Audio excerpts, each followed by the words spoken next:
Thank you, guys. All right, so yes, I've been painting for a really long time, and I've been teaching for a really long time.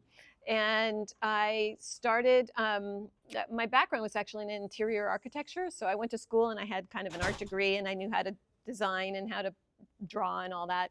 But I always really wanted to learn how to paint, and I wanted specifically to learn how to oil paint. So because I'd used acrylics and watercolors and all that for years.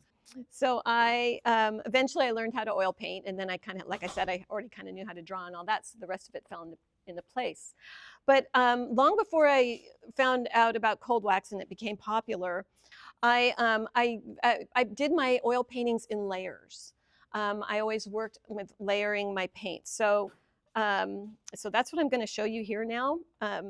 I would start with an underpainting that was kind of like an abstract painting. It didn't really matter what it was. I would just kind of put color on something. It would look something like this. And then I would often have to wait for that to dry, and then I'd put on another layer and so on and so forth. So these things took a while. And the cold wax, what's so cool about it is it actually speeds up the drying process. So how many of you here are oil painters? So kind of half. Are you, the rest of you acrylic? Okay. Yeah, sure. So there is a cold wax that they have made that goes with acrylic paint.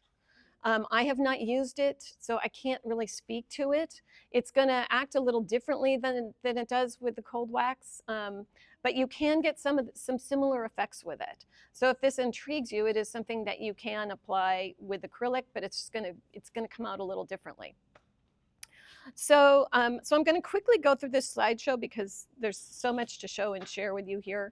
But I want you to get a sense of how I work and what this process is. How many of you guys are abstract painters? Okay, so like a little more than half. And how many of you have been plein air painters? Anybody here? Plein air? Sketchers? Sure, fine. All good. All good. So this more abstract, a lot of the abstract figurative artists that are like me work in this kind of process where we sort of find a painting over time. It's sort of the opposite of plein air, where things were alla prima and fresh and you kind of did things all at once.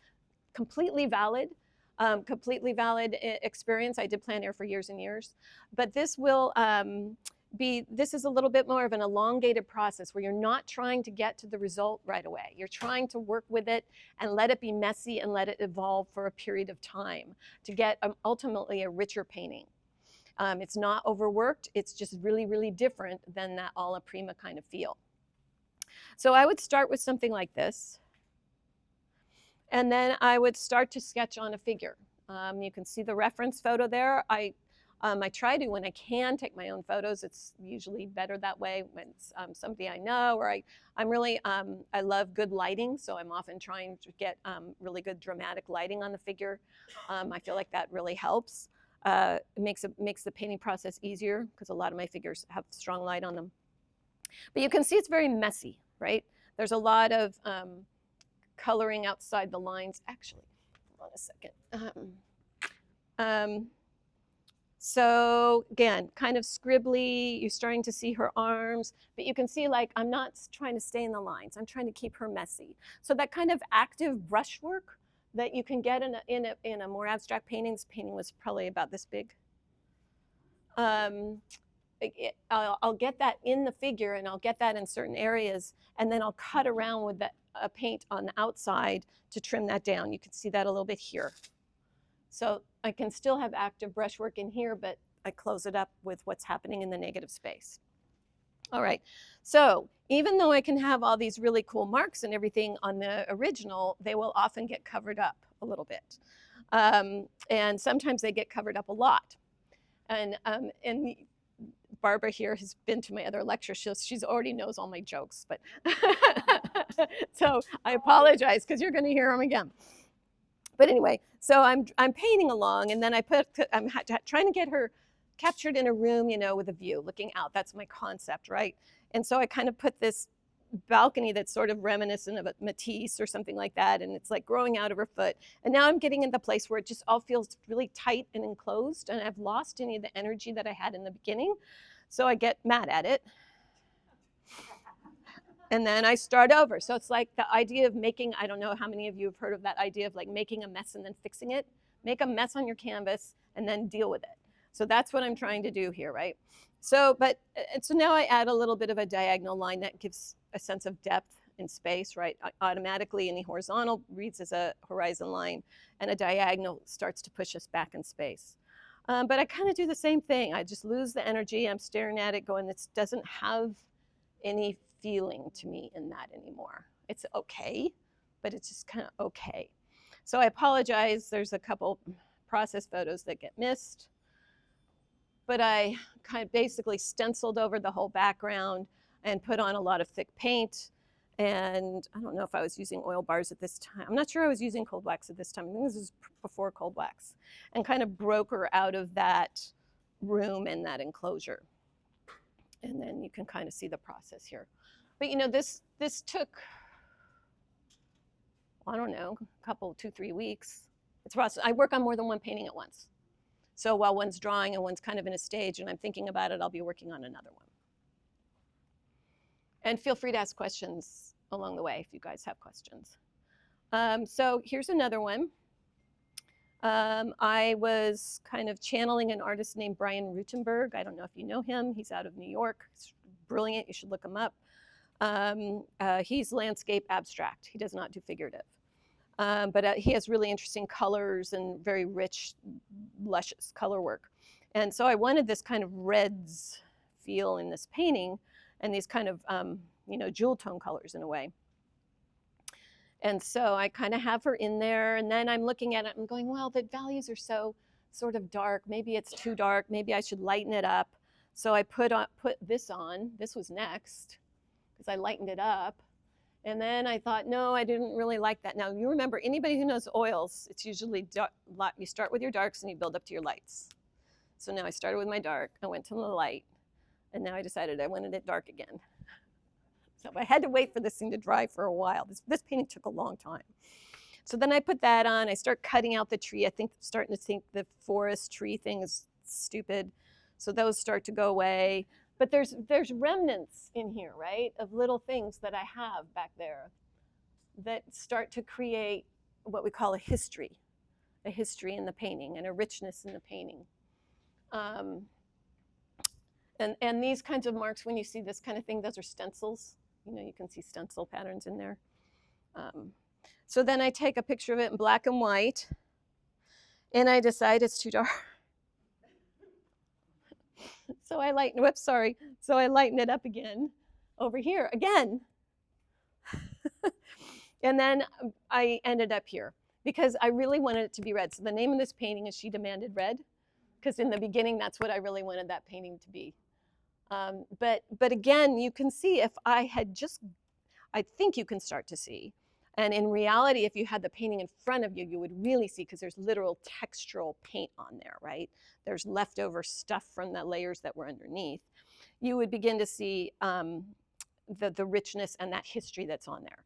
And how if I just painted it, if I just had the idea to paint just like this right off the bat, that wouldn't be there. It couldn't be there. It would just be kind of a layer. But all those layers that underneath led to this. Here's another one. This one was 4 foot by 4 foot. This is a big painting. And I start to sketch on a figure. Again, not staying in the lines, just getting it on there. When it's first sketched, I have a pretty good sketch of it. You know, it's fairly correct. But then I start kind of ignoring those lines and going from there. This photo was originally outdoors, and there's kind of my house was behind her, so you can start to see the structure a little bit in the back. And I think there was a garden hose, which is how I got that kind of that agree. So I'm taking from the visuals that I see, but I'm not copying them. I'm using them to give me inspiration for what to do. And so now you can see she's becoming a little tighter, or a little bit more defined is really a better word of saying it. But there's still a lot of nice, you know, it's again kind of active brushwork, or there's interest in the figure. And I try to keep, I call it working with chaos or embracing chaos. to have that feeling of it's really not right yet, it's not okay, it's rather chaotic for as long as possible until I kind of rein it in. I am. That's a good question. So anytime you see a mark on here that looks like a crayon kind of mark, it's an oil bar or an oil stick. It's not an oil pastel. We don't use oil pastels with oil paint because oil pastels don't dry and you have to use fixative. And we don't want to put fixative on our paintings. Yeah, oil stick or oil bar. And I have some here. So yes, that's where she ended up. All right, so this painting I put on, I repeat a lot of my figures. You'll see the same figure in a lot of my paintings, maybe flipped or slightly different or whatever, but I do repeat them a lot. And this one I have her, what I realized real early on, but not early enough to change it, is that I ended up with her right in the middle of the canvas compositionally. So that's why I put that vertical next to her on the left to offset that, to started to get a feel of asymmetry back there. And so it's kind of working, but her derriere is right in the middle. It's like a bullseye, right? And she's got big old jeans on, so she kind of looks like she's wearing Depends. It wasn't working for me, it was not working. So I tried to slim her down. I tried to do this and that. And so then I put her in a dress, right? So admittedly, that helps. That helps. That helps. And it is, people comment a lot on this because it is a lovely palette. It's there's a lot going on there that is very nice. And it's very interesting. And this could have probably turned into a really good painting using this, right? But I just got to that point. Again, this was pre-cold wax. So now this has already been going on for 3 weeks at least, or 4 at least. And I'm just so sick of it. I just look at it, I just couldn't, she just wasn't doing it for me. Sometimes paintings, at least for me, can almost be too pretty. Like if it's too sweet, I don't like it. And I think this was verging on that. So I had discovered a new paint color by a company named Classic Artist Oil called Medium Blue. And that's the same painting. Well, you'll really like the next one. Okay, so I seem to struggle with interiors. I'm much better when my figures are outdoors. Somehow my brain works better with my figures being outdoors. But when they're inside, I always seem to run into problems. So here she is, she's looking out a window. And I also really am intrigued by putting a painting in a painting. I have not been 100% successful with that yet, which gives you a hint. But anyway, that's what I'm trying to do here, right? So she's looking out the window, and now, again, I just feel like I've lost all the energy. There's nothing here that, for me, is really that interesting. The most interesting part here for me is the bedspread, like what's happening down here. So this is literally the same canvas. So sometimes I just don't even try to use that figure. So would you scrape it all off? No, just go right over it. The only time I scrape is if there's some, and I tend to work, honestly, fairly thin for quite a while until I'm really pretty sure at the end, and then I'll put the paint on really a lot thicker. But if there is some kind of paint that's gotten thick in some area, if I feel like it's going to be in the middle of someone's face, or like something that's going to look funny, like a thick line that's slashing them somehow or something like that, I'll try to scrape that back. But generally, I don't scrape too much. Yeah, so this is here. And there is leftovers. There's the bedspread. There's stuff in here that's came from that other painting. And here she is here. Now I have a problem often with figures. I'm trying to see which is which here. That my faces are the hardest thing for me. So I always do my faces last for 2 reasons. One, because they're the hardest thing for me and I don't want to deal with it. But truly, the other reason is because my paintings some of them are more abstracted than others, and the face needs to match the body. So if it's a pretty abstracted figure, I can get away with very little up here. But if the figure tends to be a little bit more realist, that one, then if I do that here, then it looks like I didn't finish it. So I kind of don't know what that's going to be until towards the end of the painting. So what would you call this figure? More realistic? Yes. So the face would be Yes, so there's more face. I don't, about as realistic as you get. yes, and I don't totally wait to the end. I'm always trying like this. I put something up there, but I don't like finish them off until the end. All right, so here's, yeah, so here. So one of the things I tend to do is I get a little heavy. They look a little masculine. So I say she looks like Caitlyn Jenner. Or trans. She does though. She really does. So anyway, so I slim her down.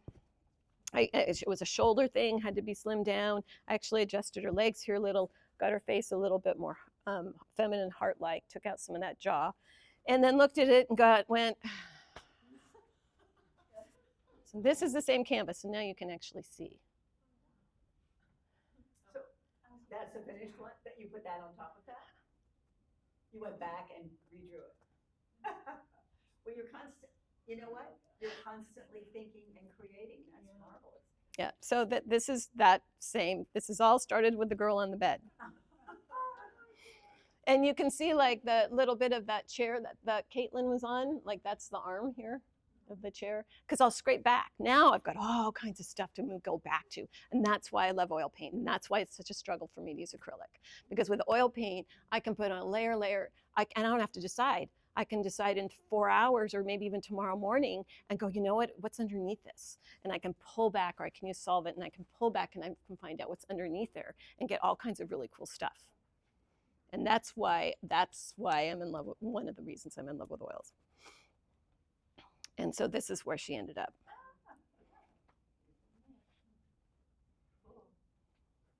So anyway, I wanted you guys to see that process because it's important to the cold wax, even if you work purely abstractly, because it's a building of layers and kind of a building of history and kind of letting it just experiment and trying different things until you get to kind of a place where you're happy with it. But wait, where's the wax coming from? That's what I'm going to show you now. Oh, okay. That's what I'm going to show you now. That last painting definitely had wax in it. That last series. Some of the first couple ones I showed you did not. First 2 or 3 did. It was before I knew wax was kind of around. So the point being, you can do this without wax, but wax helps speed up the drying time, so it's much quicker. And you can get a lot of different effects with wax that you can't without it. Okay, so I've never done this. I mean, I've taught a lot, like, I teach something and everybody goes and then does stuff, but I've never done this exact situation before. So we'll see how this all goes. So I have here, so what you're working on here is called Arches oil paper. Those of you who are familiar with Arches paper from watercolor and things like that, they're a French paper company, been around for 200 years or whatever, make beautiful, beautiful papers, but they came out with a paper that you can paint oil directly on it. You do not need to gesso it. It's made for oil. So that's very cool. So we can use that. So normally what I would do, but you guys don't have solvent, so this is okay, but I'm gonna just show it to you anyway. You don't have to have solvent for this, for what you're gonna do today, but in general, what I normally do when I start on any substrate is I put a very thin wash, just almost like watercolor consistency. You can do it with acrylic, by the way, to make the paper not white. So typically with cold wax, we work on panels. We work on Arches oil paper. A lot of people do that, actually. But we work on panels because there's 2 reasons why. The feel of the wax going on wood is really, really cool. It's smooth. You can get all kinds of really interesting effects. It's very, very different than canvas. That's one reason. So if you do want to try this at home, I would 100% encourage you to pick up a few wood panels, birch panels of some kind. You can get them. They don't have to be expensive for you to start. Um, and try your cold wax on the birch panels. You can, my big paintings are on canvas just because the birch panels get so incredibly heavy. And they weigh so much. It just becomes really a challenge to work on them. But I would prefer to be working on wood always. Can you just use just any kind of wood, or does it have to be a birch panel? What are you thinking? Well, like, you know, you have all these Mason. boards lying around that we use for ceramics and stuff, and I thought, does it have to be sanded and smooth, or can, as long as it's a wood panel, does it matter? You would want gesso on it, or you'd want it to be sealed somehow, just like you would want a canvas to be sealed. Yeah, yeah. So the other reason is because wax, as you can kind of think of it, if you do start building your wax layers up more thickly, you can kind of think of it like candle wax or something when it dries.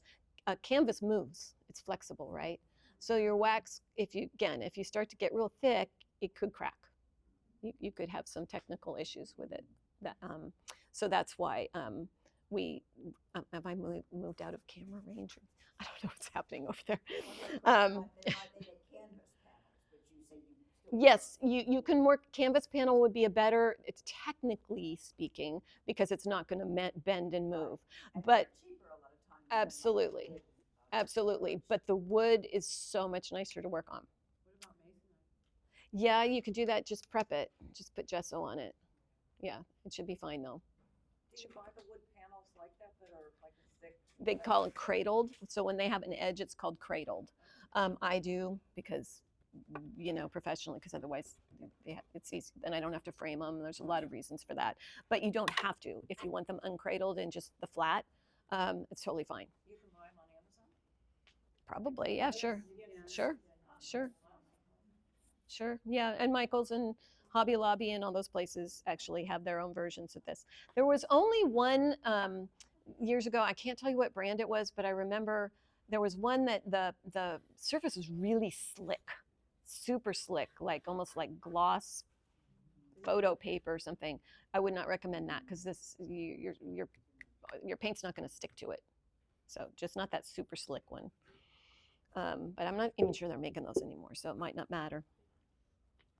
Okay, so I am going, the reason why we would normally put a thin coat of something on here, like I said, just almost like watercolor consistency, is because remember I talked about we scrape back a little bit. In this, we can go back and scrape. If we scrape too far back, you might get to white. And it's more interesting sometimes if we get to a color. But again, these first layers, you can do your first layer just like with an oil painting. If you want to, you can do some early layers in acrylic because it dries. Because ideally, you kind of want this, what I'm doing right now, to be dry.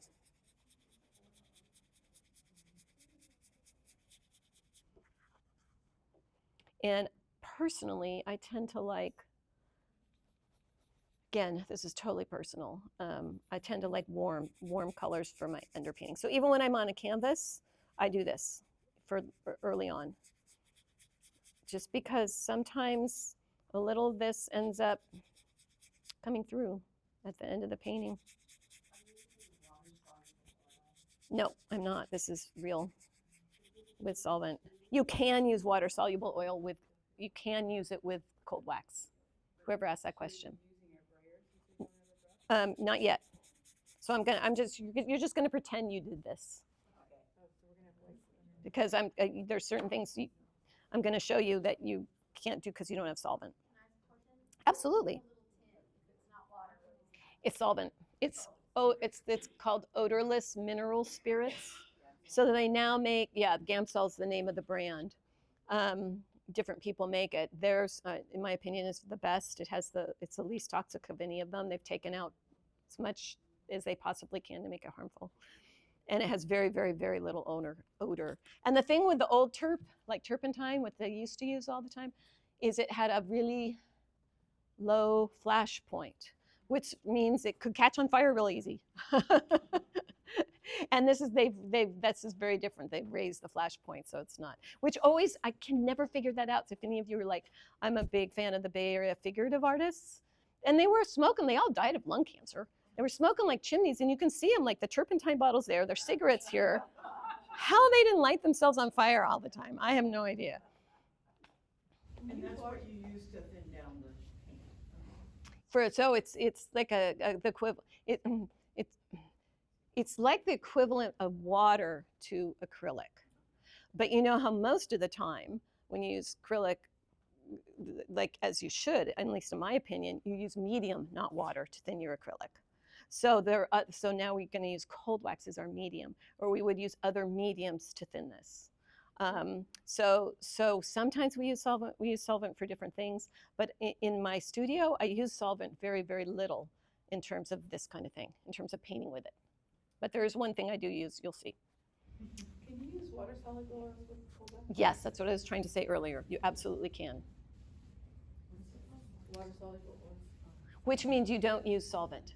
We're doing everything we're talking about, but use water, and other mediums. Use with that. Yes, you can. Okay, so one of the first things we do, one of the first things we can do, and often do with our first layer is we take, I'm going to use a brayer. So we usually do 50-50 wax to paint. So let's see what color I'm going to use. I just put out a ton of colors, you guys, so that I don't have to stop and go get something in the middle of. So I want to show you something that you can see. So I'm going to use like a cerulean blue, and I'm going to add about 50% paint and 50% wax. It's usually 50-50 is the norm-ish. You can use less, you can use more. If you use more, your paint will become more transparent. So you can make a more opaque paint more transparent by higher quality of wax, because you can think of it as sort of waxing it out, thinning out that paint. So then you can take your cute little brayer. Oh, so what I would do is yes, you can mix it on your plate, but I would put that paint, if you can, on your wax paper. A little bit of that paint on your wax paper, because you're going to brayer. Can you guys see what I'm doing? Yeah, you can. So I'm going to stick it on here, and you're going to roll your brayer, and you're going to brayer it out.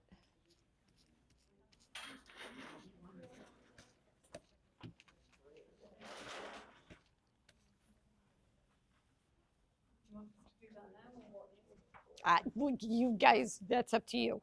We don't have brayers to do this. Oh, yeah, they do. Yeah, you should. You should have a brayer. We don't have brushes. You don't need a brush. What do you use a brush to do that? Yeah, I said don't worry about it, because you can't do that. So you're gonna pretend you do. Yeah, they're brayers.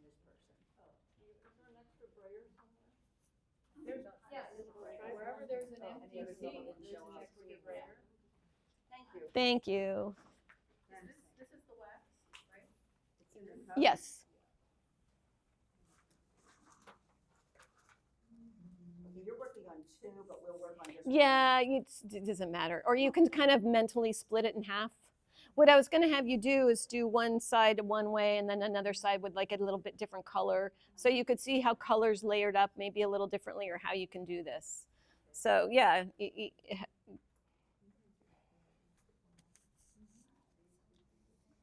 Or you can even do this on one. I'm going to show you.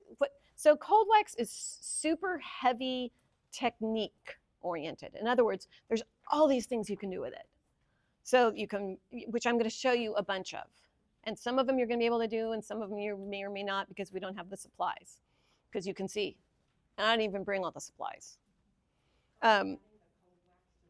Yes, 50-50. Yes, you're adding the cold wax to your paint. About half paint, half wax. Yep. And then you kind of pull the brayer down and try to make it smooth as you can, kind of. So do we put the wax on the wax? Do we put the paint and the wax together and then spread it out to use? Okay. You mix it together. Kind of feels like crisp though. It is. It's totally like, that's what I tell everybody. I say, you know what? It's like Crisco. Yep. It comes in a can. So a tub, I guess, would be the answer to that.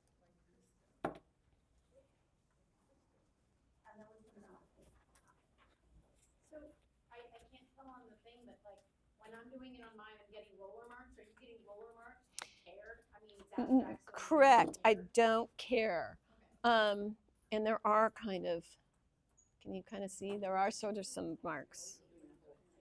I'm not caring too much. Doesn't have to be super smooth. And then I'm going to actually, what you might do, let's see, what are we going to do here? I'm just going to keep going. You do what you're doing.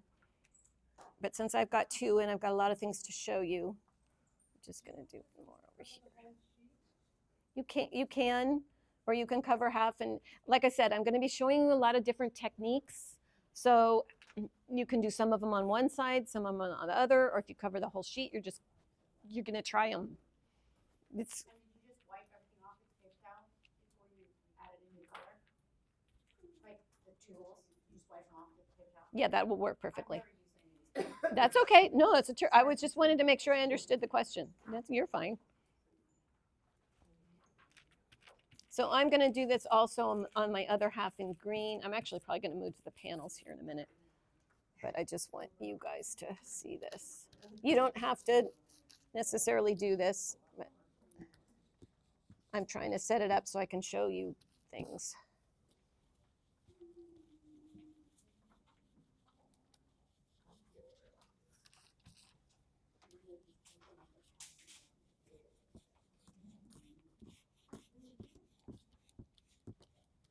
Okay, I mean, you want the layer to be kind of thin. It's not meant to be super thick. You know, it's just a brayer layer. A brayer layer. So brayering actually leaves its own kind of texture. You should probably see if you kind of hold this up to the light. There's a little bit. It has kind of like little bumps in it, which can be really good. It may be part of what you want as a layer in your work. But sometimes I don't want that this early on, so I'll take what we call the squeegee, which you guys have some. They look a little different than mine, but you take a squeegee, and I'm going to lightly go over it and smooth it, because I don't want that texture in here yet. And so I'm hardly any pressure at all. It's really just the pressure of the squeegee itself. And I'm just taking that texture down a little bit so it's not so bumpy. Again, it's not something you have to do, but I'm just telling you.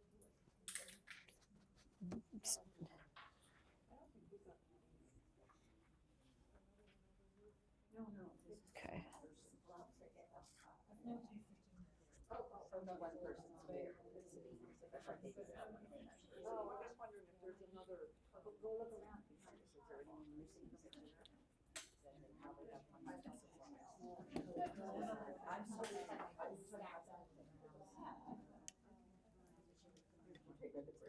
What are we gonna do with that? She said to just smooth it out. I don't want it smooth. If I don't want it smooth. Then don't smooth it.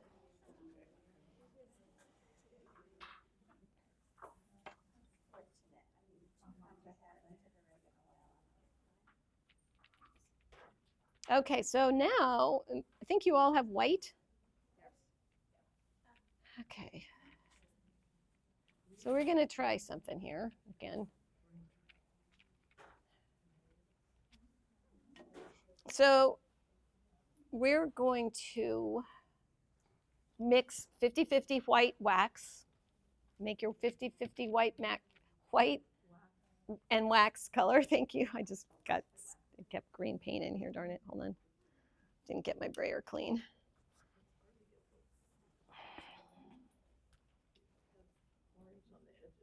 That's okay. All right, 50-50 wax and white. And mine's going to have a little green in it. Just ignore that. And I'm going to put, again, A lot of the cold wax process is kind of learning the amount of pressure that we apply. Nothing is generally very heavy. Everything is kind of light, honestly. I'm not pushing very hard into anything. So I'm going to put this white on top of the green. Let's see what happens. And if you see, it's like a layer on top. See, it's not really blending. So in other words, if I had wet green oil paint and I brushed white paint on wet green oil, you get light green. I get the two of them blending together, right? But with cold wax, you can layer in a way that they don't necessarily blend together. It's like you're putting it. I always call it like, and especially when I show you how we use the squeegees here in a minute, it's kind of like putting icing on a cake. You're like layering the icing on, and you don't want to pull the crumbs up. It's a putting something on top of another layer. So you can see that I have roller marks here, whoever asked that. And you can go the opposite direction.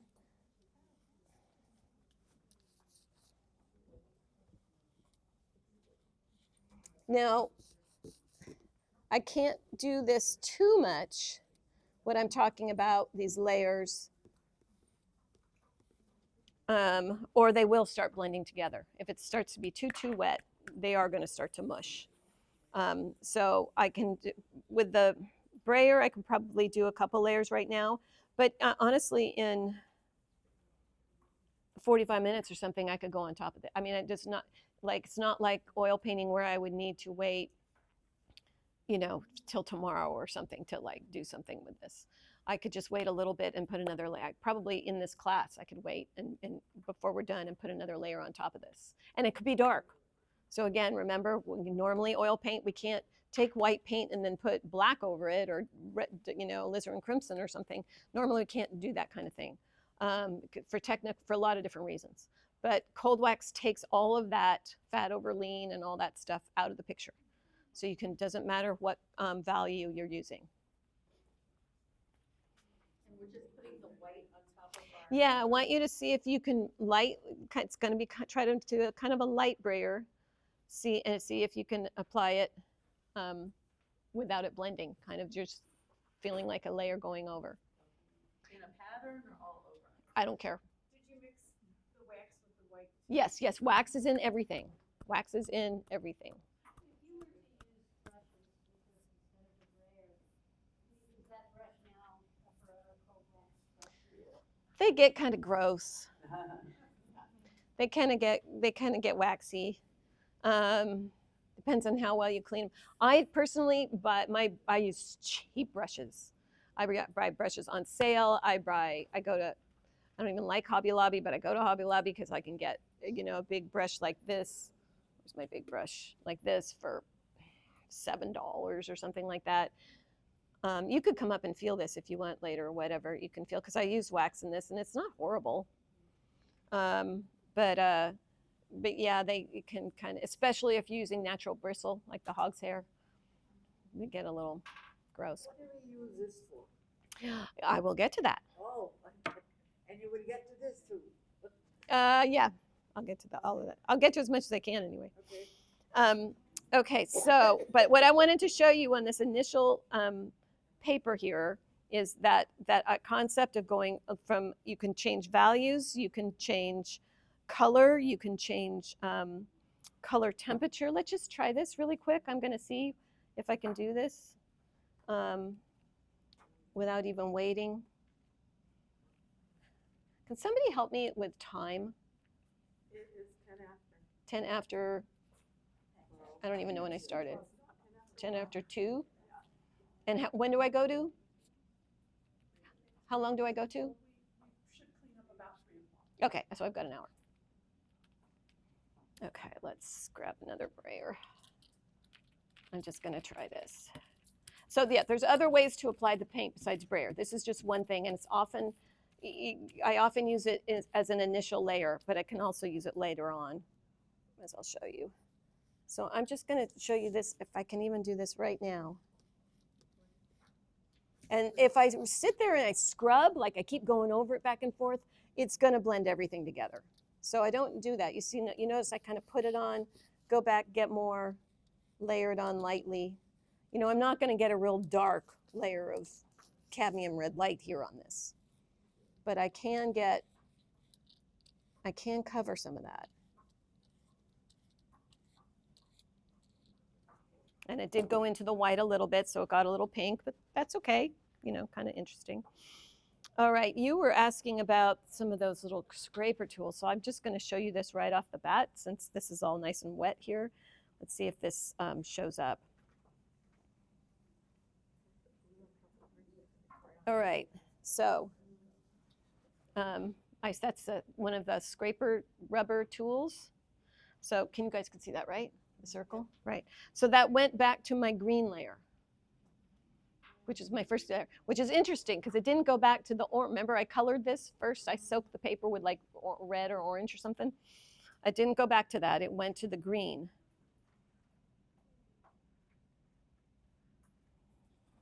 Which is kind of cool. So if you let things dry, which we can't right now, but if you let it dry and put a different color on it, wouldn't No, you'd be fine. And there's different drying stages. I can't remember if that's on the handout I gave you or not, but there's different drying stages of coax. So one of it's kind of wet, like it is right now. It's pretty wet. The other one is like tacky. So like if I put my finger on it, it really doesn't come off on my finger, but you could feel it's not really dry. You can totally work on top of that. You can do all kinds of things on top of the tacky stage, which would be, at 3 o'clock this afternoon or at 4 for sure. Just the same as oil paint, temperature and humidity and airflow have to do with drying time. So if you live in a very warm environment, actually great to work with here, it dries faster. If it's super humid, it's going to slow it down a little bit. If it's cold and humid, it slows it way down. If it's, but and airflow, like if you have a fan blowing in your studio or whatever, that will help speed up the drying time. For me, because of you've seen how I work with all the layers, everything for me is about speeding up drying time.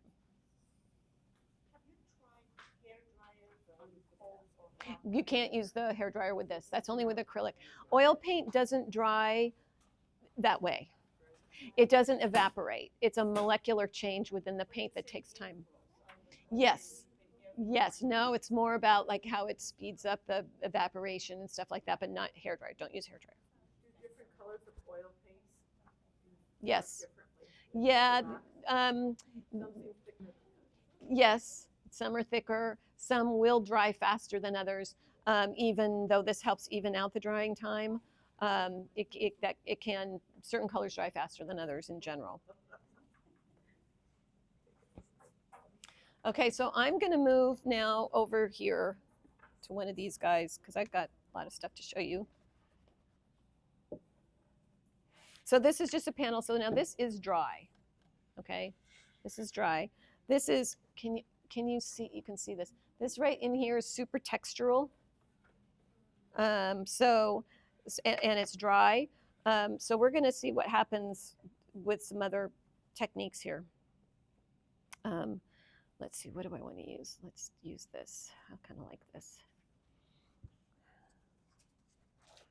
Okay, I'm going to mix a little bit more of this up.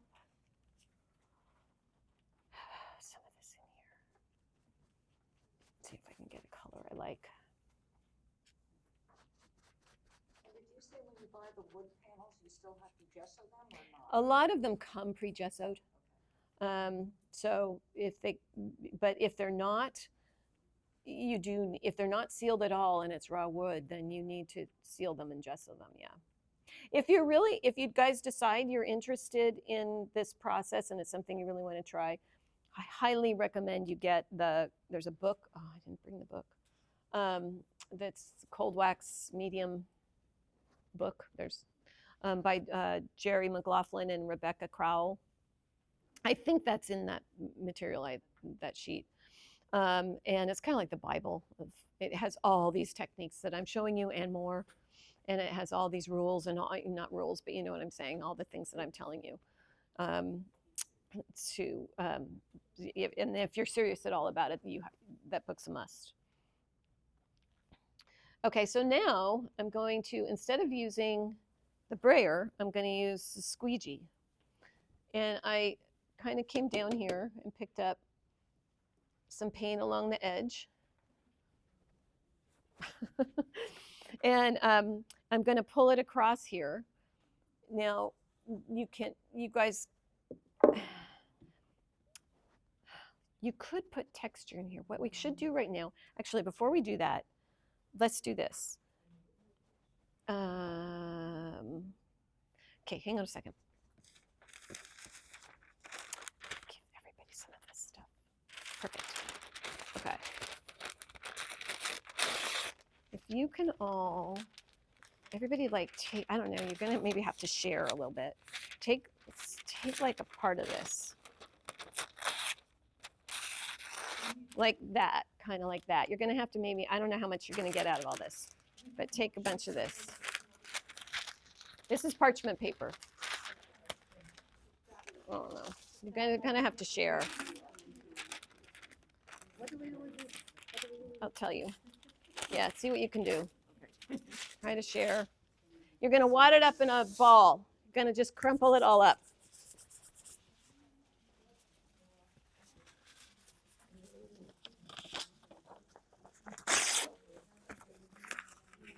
Yeah, kind of not too small ball, kind of like that.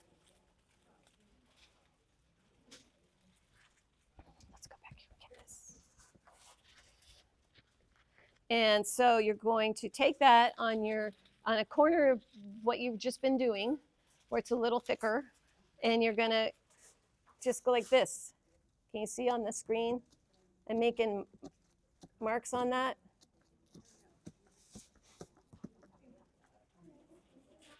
So it kind of looks like that. Can you see that? You're going to get marks on that, which creates a texture. You want it crumply, so it look, not flat.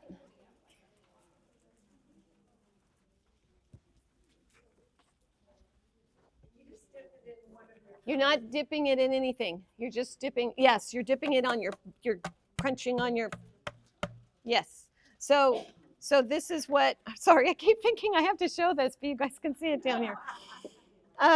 So anyway, this I did that in this corner on this white a couple weeks ago, right? So I created this texture on here. And you can actually see to the left of that a brayer texture. That's a brayer texture that I didn't smooth down there, over there. So this is a good texture sample board. So what I'm going to do now is I'm going to take a squeegee. So you're not going to do anything for a little bit because you want that to dry. That's why I say you don't have to do it over the whole thing, or you can, doesn't matter. But we want that to dry a little, so it won't work too well yet. So I'm going to take my squeegee that has a color on it, and I'm going to come over on top of that. Now this is really dry, okay? It's not like yours. So I can actually press kind of hard. I'm not getting as much texture as I hoped.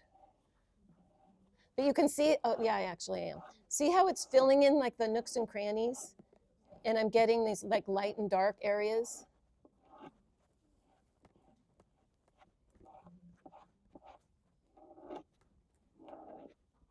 Let's see what it does over here. I don't know if that's going to show up or not. This might be the texture's too minimal over here. It's not showing up.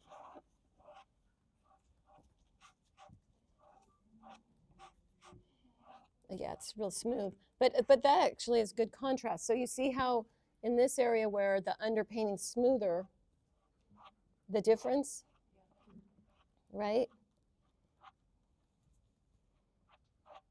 Because a big part of cold wax are all these different textures you can get. It's kind of a nice contrast, actually. So you can get it very smooth like that. You can start to get, if I pull this back a little, that feeling of seeing through too. I like that, of seeing that gray underneath.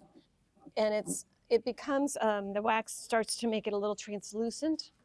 And it starts to feel, if those of you who are familiar with encaustic, which is hot wax process, you start to feel like you're looking through layers of wax. You can get that buildup with cold wax, much less dangerous. If you want toxic stuff, I mean, I love encaustic, but I thought I was going to set myself on fire, so. I was gonna- Question though hey. about mixing the oils. So in traditional oil painting, you're kind of careful about how much dilution of your pigments you make. We're careful about what? About not diluting the pigment too far because Right. because it destabilizes the paint. So is Right. that an issue with the cold wax? No. Really? No, that's exactly what I'm talking about. As long as you put your wax in every layer, and you kind of don't forget, because the wax evens out the drying time, because some of that stabilization has to do with the drying time of different thicknesses of the paint. So it evens that out, so you don't have that anymore. Yeah, and so you can have predominantly wax, which can make it more transparent, or you could. It doesn't necessarily have to be the same ratio of wax either. That's what I'm getting at.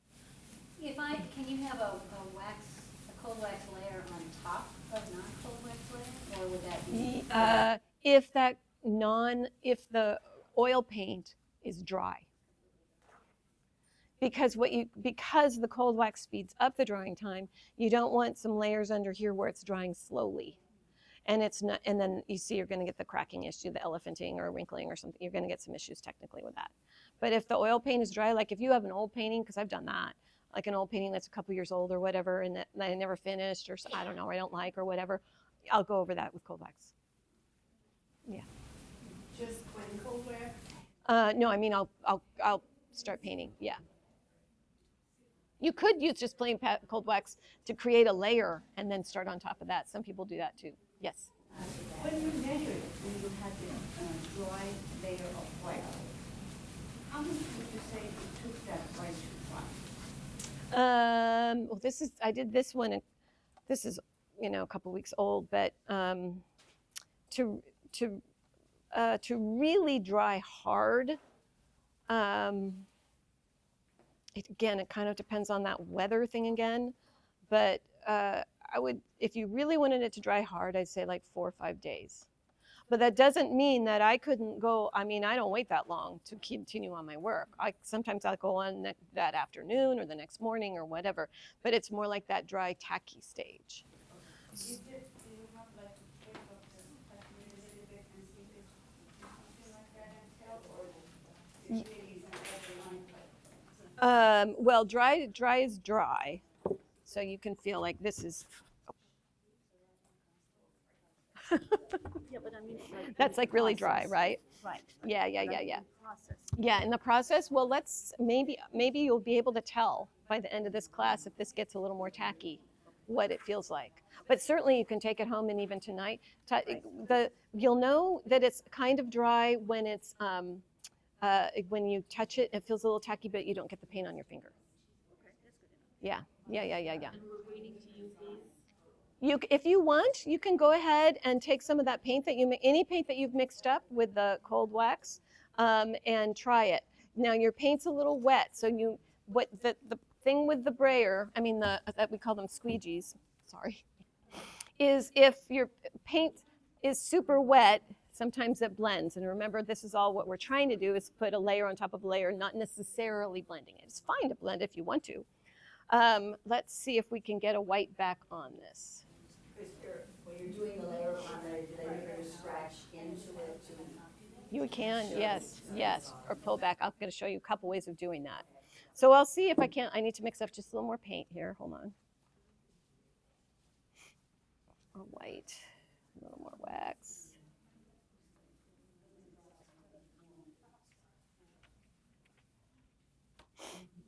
Okay, let me get a little bit more of that. All right, now, let's see if I can show what's the best way. Yeah, it's probably the best. All right, maybe if I do that. Okay, so now I'm going to try to layer this. So I just put that green on, right? I'm going to try to put this on top without really pulling up the green too much anyway. See how I can do that? Now again, that's not necessarily it's leaving some interesting vacancies. But lots of times those are really cool and we want to work with those. You learn over time how to make it more solid, like here. This is the part that what I'm talking about, the like icing the cake. You know, I'm holding it at about a 45-degree angle, very little pressure, very, very little pressure, and going over that green. And it's not blending. It's a layer on top of the green. You couldn't do that without the wax. It would be mixing together. Yeah, so see how you feel. Now these particular brayers that I'm using are softer than yours. So it can be a little easier to do. The harder brayers, it's just a little trickier because they're hard. And as a note, if you do, I'm sorry, squeegees, I'm talking squeegees. If you do get brayers, you want soft, not hard. Hard doesn't work. So you want soft. Make sure you get soft brayers. So now this, I can tell right now with that, like that paper. Okay, I'm going to show you something else. So where did I put it? There it is. So, you know, there's all kinds of, you can do stencils, you can do press all kinds of things into your wax to get texture and design and pattern. Personally, I tend to like things that are organic, that don't look man-made or machine-made. So I like that crinkled paper because it gives a nice organic feel. I also like burlap. When you do your stencils, is it a solution of 50-50 wax and paint that you're stenciling? Yes, yes, yes. So can you guys see that texture that gave? It gave this really interesting kind of organic, but still linear texture in there from the right in here. And if you could see it up close, it's even more textural. It's it's lifted the paint some. So if I let that dry and then went over that in a couple days with something, it's going to create even more texture. It's going to be really interesting.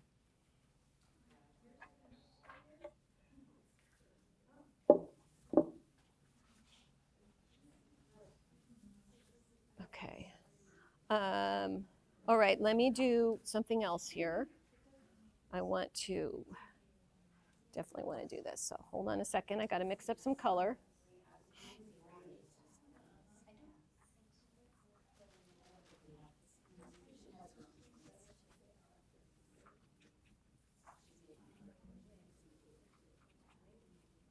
Yeah, I know I've got more colors than you guys.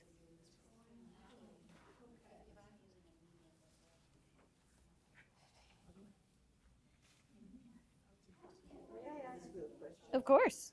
Yeah. You're painting there, which is called wax. I don't see this one. Yep. I don't see any difference between that and an acrylic paint. Well, there's a lot of similarities I'm sure you could do some of this with an acrylic. What I'm going to show you in a second, it starts to get harder with acrylic. And that is the going backwards part. Then you can varnish that? Actually, cold wax ends up making the finish matte. It's a matte finish. You can see it here. Yeah, It's not a shiny at all. It's matte. Upside down. So cold wax artists end up tending to really like that. We prefer it matte. So we don't varnish. There's a difference between hot wax, which is shiny, and this, and the cold wax. No, you can make this. No, the difference between hot wax and cold wax is the technique and the material. The technique. And the material. The wax is actually different. But this finished product of the hot wax is glossy. It can be. Yes, it can be. Yeah. Yes, it can be. And you can so if you want this to be glossy, what people do is they put a layer of cold wax with no color in it on top, and then you buff it. And it makes it shine it. A rag. A rag. Yeah, a soft cloth. Oh, with your hand? A soft cloth. No, not your hand. A soft cloth. Yeah.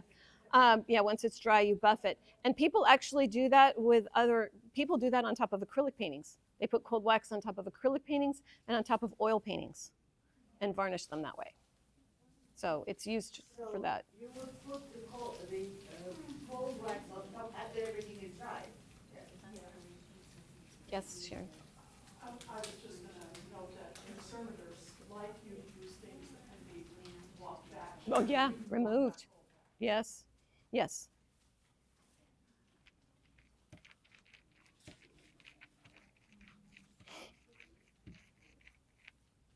Did I put wax in that? I think I did, because I think I see the blue over there. Yeah, so that's a thing.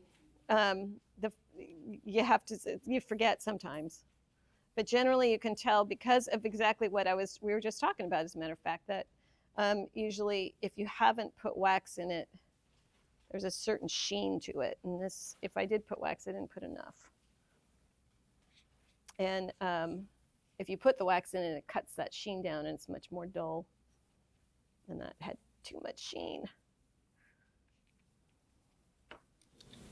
And if you wanted like a thick texture as you're building up, like thick, texture, use a palette knife or anything, right? Absolutely, I use palette knife. So when I paint with cold wax, it's pretty. I use palette knives, I use squeegees, I use my fingers. I wear my gloves and I use my fingers a lot. And I actually don't use the brayer that much, but the brayer's helpful in these demos because it goes quickly. So that's already interesting. You see how that layer on top of that orange, and you're getting really pretty things coming through there. It's got a lot of can you see the texture on the screen? How there's like a little pebbly texture. Can you guys see that? Okay, I always call it, to me, that feels like from this thing, it's like texture. I don't know how to describe it other than that. So that's where sometimes I'm like, I don't want that this early. So I'll take this and I'll smooth it. And it gets rid of some of that. Now, again, you might want it because it is a really cool texture. Depends on what you're doing. But like if I'm doing figurative, I may not want that on her face or on her body or whatever yet. I don't want that yet. So, all right. Now, I apologize, but you guys can't do this. You could do it just by using your tool and scraping. But so one of the things so you're noticing that all these tools we're using are tend to create straight lines. We've got a brayer that gets these edges. We've got squeegee. We can kind of turn it, but it still kind of gives us more or less these sort of straight edges. So figuratively, how do you get curves, in things? So one of the key things that I do in cold wax work is it's called solvent reduction. So now is where I take a brush, because I don't use brushes very often, but I do use them sometimes, and I'm dipping it in pure solvent. There's no color here. It's just in solvent. And I'll just do shape. So that was the orange paint on there was dry. Remember I did that like a week ago. And then I just put this not too thick layer of blue on.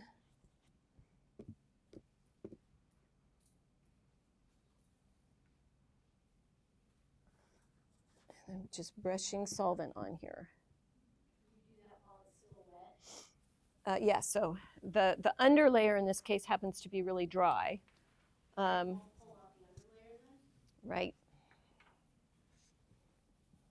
Okay, so give me a second. I just need more solvent.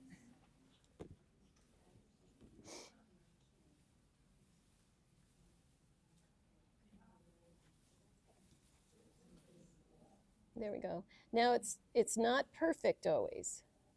This is, so for those of you who like perfection in your work, you're going to struggle with this medium. I'm not going to necessarily recommend it for you. But for those of you who like accidents and unpredictability and like to work like that a little more intuitively, And like, I don't know what's going to happen. Let's see what's going to happen. Cold wax is awesome. It's awesome. It reminds me of a gel plate or something, where you're doing different layers and pulling. Yeah. Yeah, I could see that. I could see that. And let's see, I can probably even do something over here. I did a few minutes ago, right? Let's try.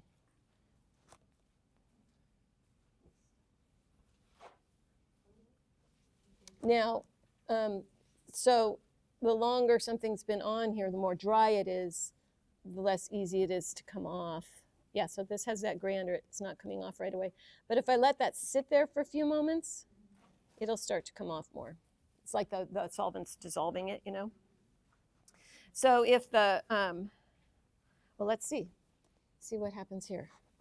Let's go through this with one line. Let's just do one line. So that white was pretty thick, obviously. That's why it's pulling down here. Let's see what happens.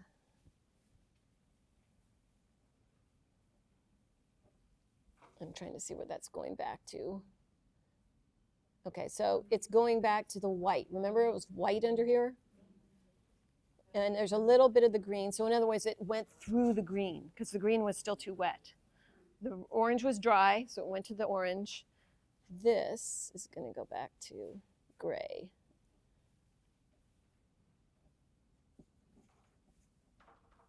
There.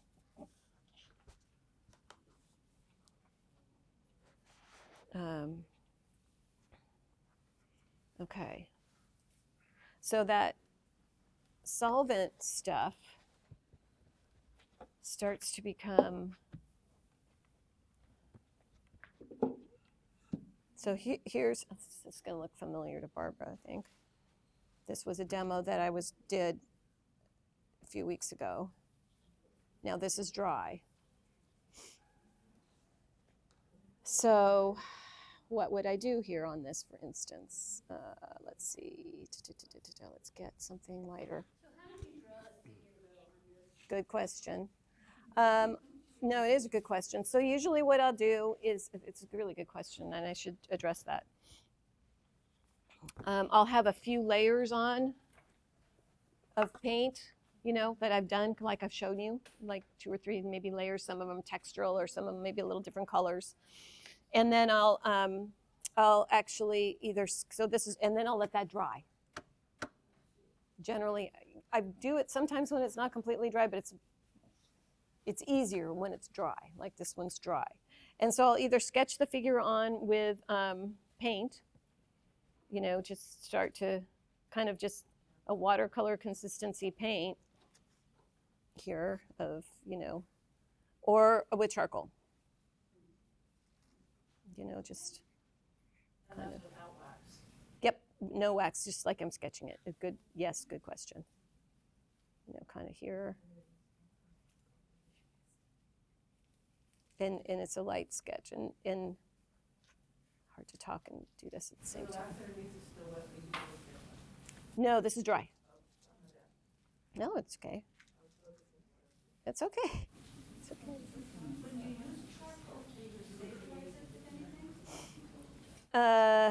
And I don't. No. If your under layer, your first couple layers were acrylic, and then you put on the charcoal, you could seal it and then start your process. But if you've already got oil and cold wax on there, I would not do that. So just something like this kind of thing, you know, is how I would start to sketch her on. When you're using the oil cream, you want to do that on a dry, you want to do that when it's really dry. No, so we're going to get to that. I told you it was like a lot.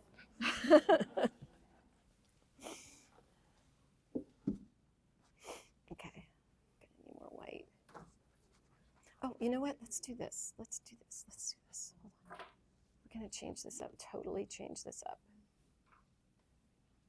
Here, gonna run out of room.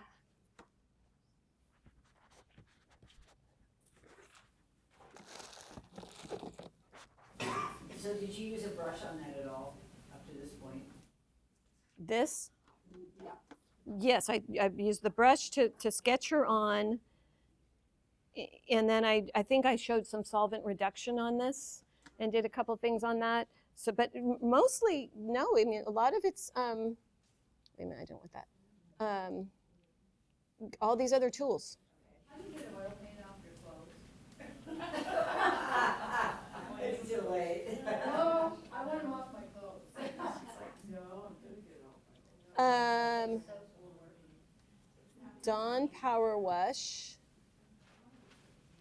Dawn Power Wash is really good. And a lot of my students used to use, yeah, it's actually for dishwashing, but it works incredible on clothes. It also works great to get grease out of clothes. Oh, the oil. Yeah. Yeah. And yes. Because it's oil. It gets the oil. And also, my students used to use Zout. Zout. I'm terrible. I'm the worst laundry person. My mother-in-law could get anything out of anything. I would used to in the old days give her I can't get anything out of anything. I'm terrible. Oh, really? Well, there you go. Never heard that before. That's awesome. Okay, I want a different sprayers like.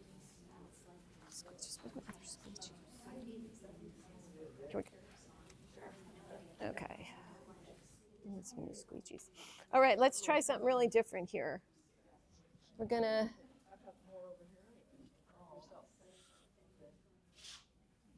change this up a lot so you guys can I want you to see it visually. If I keep it blue, you're not gonna see it's not gonna be very dramatic. Is that mixed with wax yet, or anything? My paint, everything I do is got wax. Always, yep. Before that, it was paintbrush and paint, or still wax? No, this painting that I'm working on is all cold wax. Okay. All cold wax. I just did it a while ago, so it's dry. Do you like to use these tools because they're easier to clean off than the brushes? The brushes don't work. No, that's a good question. Let me show you. Brushes give a different line. I don't want the brush work. I don't want the brush mark in there. And it doesn't spread the paint right. And you don't get start to get some of that wax that like almost like a translucent feel. You can use brushes, and in some places I do, and when I work on large, like when I get to the hands and things like that, I definitely use brushes. So there's certain parts where I will. Maybe I'll keep that blue.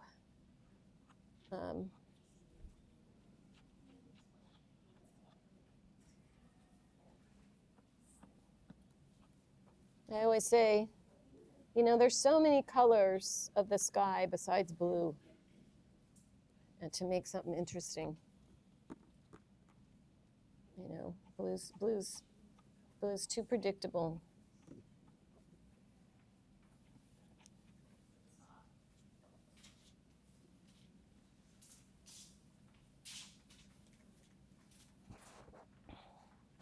Not that I've painted blue skies, but.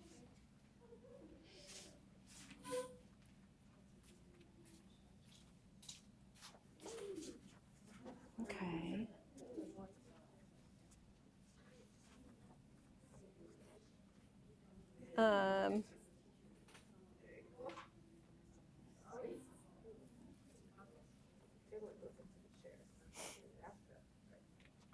Okay. So in this particular painting, I'm kind of trying to show you now like my thought process. So like it's kind of I've shown you a bunch of different techniques, and now we're going to pretend that I used all of those over here, right? And now I've worked on this for a couple days or whatever. And now what would I do? Like it got to this point, now what would I do? And one of the things that I'm looking at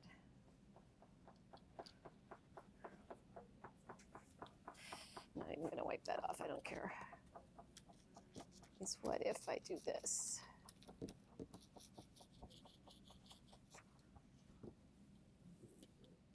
So I'm gonna kind of get rid of her a little, just a little bit. I'm gonna bring her back. Don't worry, I'm gonna bring her back. Um,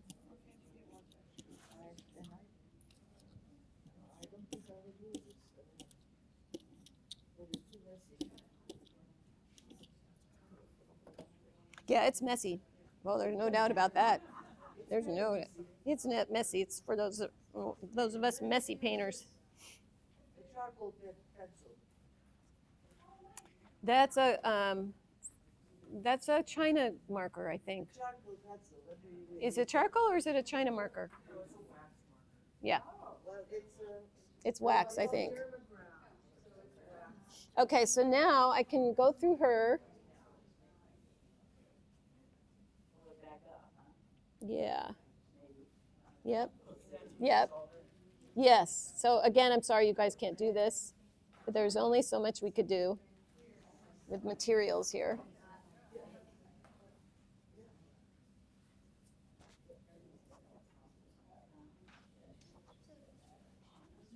Yeah. Okay. Do you guys have questions? I think the suggestion would be bring out the kitchen sink before you start. Right? Right, and I didn't even show you everything because I can't. It's too short. But yeah, you could wipe that back and start to get some interesting stuff. You mentioned classes, what, like workshops, what do you do? My workshops are usually at least 3 days. And where are they? All over. You give me a venue and I'll probably come if you pay me enough. But yeah, I have cards over there with information and just a QR code so you can shine it right on. They'll take you to my website and show all that information. But I do want to teach a workshop in San Diego, this area, for sure. So I'm going to try to, and if anybody has any ideas on that, feel free to reach out to me. I live in the Palm Springs area, so I'm not that far. But actually, can you see how cool that was? So when I took that off, now we've got the green behind her, but in doing that, it brought some of that green into her dress and into her. So it started to integrate the figure with the background, with the environment. And I can't predict that stuff, but it's not like I would completely erase this. I would leave some of that green in her because it's starting to be really lovely. So those are the kind of happy accidents that we love with this medium.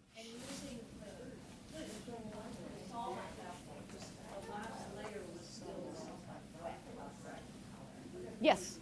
Yeah, oh, totally. It's harder if it's totally dry, it's hard.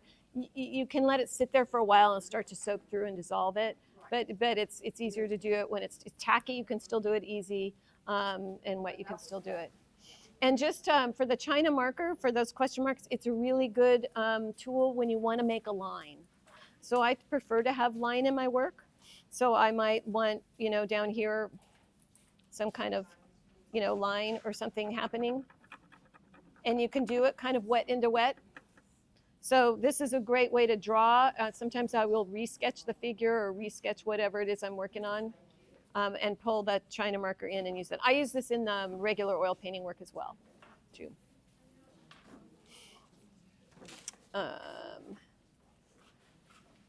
Yeah, there's more stuff you can do. You can do transfer paper. You can do indirect marks. You can, of course, use the oil bars. Yeah. For those of you who have never used an oil bar, if you get them, they have a skin on them, like oil paint develops skin. So some people get them and they do this and they go, it doesn't work. It works. You just have to peel off a layer, and then you get your scribbles. So and this is what, like I said, when you see it, and it looks like I have a crayon mark in my paintings, it's an oil bar. Say again? Can you use this cold wax with gouache? You can't use You can't use this regular type of cold wax with anything water media. Now, there is a wax that they've developed that you can use with water media, but it's a different product. And that's the one I was saying I'm not super familiar with. Wax and a water-based product. Those are already faster drying. Because it can give you the texture, and I don't know why. The layering. So when you layer, it kind of reactivates the lower layer. It can. Yeah. It can. Yes, it can. Absolutely. The oil crayon on acrylic? The oil? You can, but it has to be the top layer. Just like you can put an oil painting on top of acrylic painting, it has to be the last layer. But you can. Any specific brand that you use? Yes, two of my favorites. One is called R and F, R ampersand F, and the other one is a brand called, it's long, it's Paul, a man's name, Paul, and then DE, and then MARRAIS, Paul de Marais. And he makes his own, he's fabulous. And it's just different than similar in quality and texture to R&F, but different colors and a little different price point because the sizes are different. So the smaller ones cost less, so it's kind of fun to get them. No, no, but no. Paul's a little bit less, but they're smaller. This is not quite full size because I've used it. Maybe, but these are kind of fun because depending on how much you use them, you can buy more of them because you can get more colors and try them. He also makes big ones. So these ones he'll make you big ones. But anyway, they're excellent. Oh no, they go on all anytime. Yes, yes, yes.